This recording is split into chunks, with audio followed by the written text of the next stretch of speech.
Hello, this is Catherine Dubberly, the Answer Lady. I'm a big fan of Kiss Looms. I greatly enjoy mine, and I am cooperating with Kelly at Kiss Looms to make you a playlist of all the basic techniques that you might ever want to know on all of the looms. So welcome and enjoy.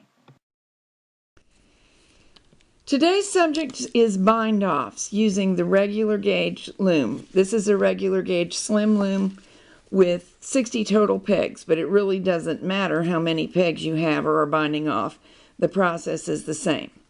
I'm going to start with one of my faves, the transfer bind off, so named because we take stitch 1, transfer it to peg 2, make sure that the stitch has not grown or anything, tug on this a little if need be, wrap the yarn around peg 2, and lift both of the loops that are now on the peg over the one you just wrapped.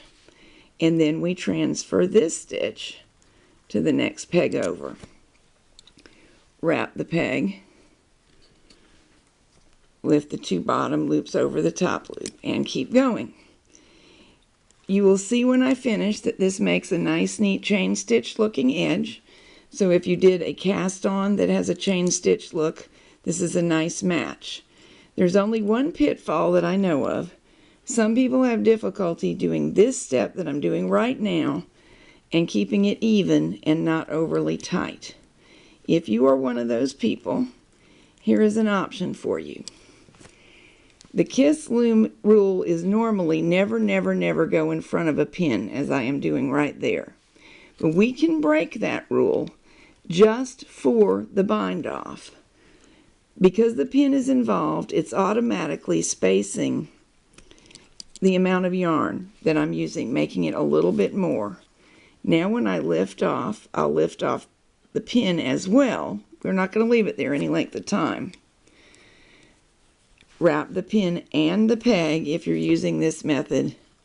Lift the two loops over. The pin is only used to add spacing, and now we're going to lift the stitch off the pin and the peg. Doesn't really make any difference. In all honesty, I normally do it the old-fashioned way, skipping the pin. But new knitters often have trouble keeping their work loose enough. They over-tighten everything because our hands are tense when we're trying to learn. Totally normal. Mine were too. And if you find it helpful, go ahead around the pin just this once. Don't tell Kelly I said it was okay.